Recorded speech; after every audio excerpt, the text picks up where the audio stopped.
मित्रांनो, एकीकडे ₹1ही पीक विम्याचा शेतकऱ्यांच्या खात्यावर वितरित झाला नसताना बऱ्याच शेतकऱ्यांना 75% पीक विमा उर्वरित जो असतो तो शेतकऱ्यांच्या खात्यावर कधीपर्यंत वितरित होईल, त्याचबरोबर 75%च्या रकमा किती येतील, त्याचबरोबर आमच्या जिल्ह्यात 75% उर्वरित पीक विमा कधीपासून जमा होण्यास सुरुवात होणार आहे, असे विविध प्रश्न शेतकऱ्यांच्या मनात उद्भवलेले आहेत. तर त्याच प्रश्नांची उत्तरे आपण आजच्या व्हिडिओमध्ये क्लिअर करण्याचा प्रयत्न करणार आहोत. तत्पूर्वी जर चॅनलवर नवीन असाल तर चॅनलला सबस्क्राईब करा आणि समोरील जे बेल आयकॉन बटन आहे ते दाबायला विसरू नका. तर नमस्कार मित्रांनो, मी राज सुरेश, स्वागत आहे कृषीमान युट्यूब चॅनलमध्ये. मित्रांनो, तुम्हाला जर आपल्याशी काही संपर्क करायचा असेल किंवा काही प्रॉब्लेम वगैरे शेअर करायचे असतील पीक विम्यासंदर्भात किंवा इतर गोष्टींसाठी, तर आपल्या इंस्टाग्राम ID डिस्क्रिप्शन बॉक्समध्ये दिलेला आहे, त्यावर मेसेज करून तुम्ही पर्सनली तुमच्या प्रश्नांची उत्तरे देण्याचा प्रयत्न करणार आहे. मित्रांनो, बऱ्याच जिल्ह्यामध्ये पीक विमा वाटप हे पूर्णपणे 100% कंप्लीट झालं आहे असे कृषी विभागाने घोषित केलेलं आहे. जसं की परभणी जिल्हा, यवतमाळ जिल्हा, त्यानंतर लातूर जिल्हा, नांदेडचा काही भाग.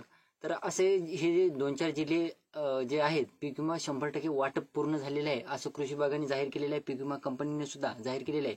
हा भाग वेगळा की याच जिल्ह्यातून, ह्याच्या 4-5 जिल्ह्यातून जे कंप्लीट झालेलं आहे 100% वाटप, त्या जिल्ह्यातून अद्यापही बरेच शेतकरी या पीक विम्यापासून वंचित आहेत.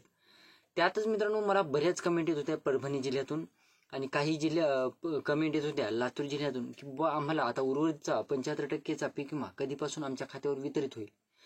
मित्रांनो, एकंदरीत बघायला झाले, पाठीमागं सुद्धा मी एका व्हिडिओच्या माध्यमातून तुम्हाला माहिती दिलेली होती की 75%चा जो पीक विमा आहे तो अद्यापही वितरित होण्याचे चान्सेस नाहीत, परंतु तेव्हा 25%चा पीक विमा हा शेतकऱ्यांच्या खात्यावर वितरित झालेला होता.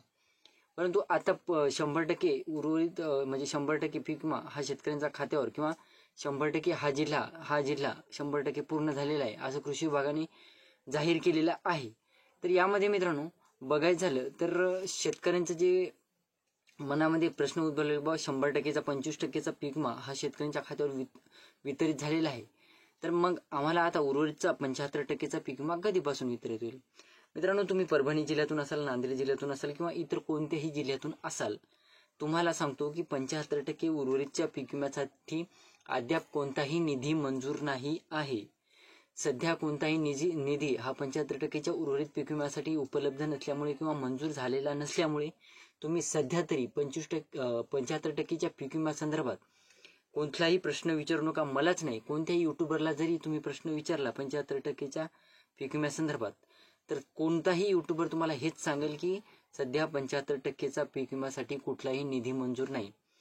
तुमच्याच जिल्ह्यातून तुमचा परभणी जिल्हा असेल, परभणी जिल्हा 100% वाटप झालेला, कंप्लीट झालेला असला तरी सुद्धा परभणी जिल्ह्यात सुद्धा अद्यापही 25% अग्रिमच्या अधिसूचना असून सुद्धा 25% अग्रिमचा पीक विमा अद्यापही बऱ्याच शेतकऱ्यांच्या खात्यावर वितरित झालेला नाही.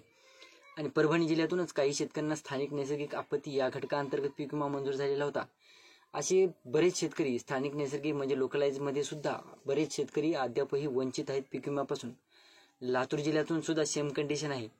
औसा तालुका असेल, त्यानंतर लातूर तालुका असो किंवा यवतमाळ जिल्ह्यात सुद्धा बरेच शेतकरी अद्यापही 25%च्याच पीक विम्यापासून वंचित आहेत.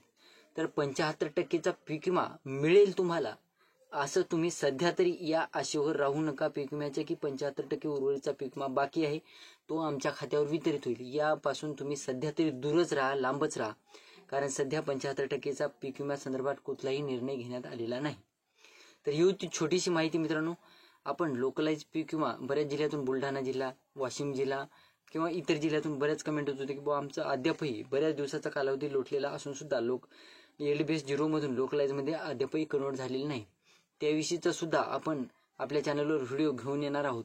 तर तत्पूर्वी चॅनलवर नवीन असाल तर चॅनलला लाईक करा, शेअर करा, सबस्क्राईब करा, जास्तीत जास्त शेतकऱ्यांपर्यंत या व्हिडिओला पोहोचवण्याचा प्रयत्न करा. धन्यवाद.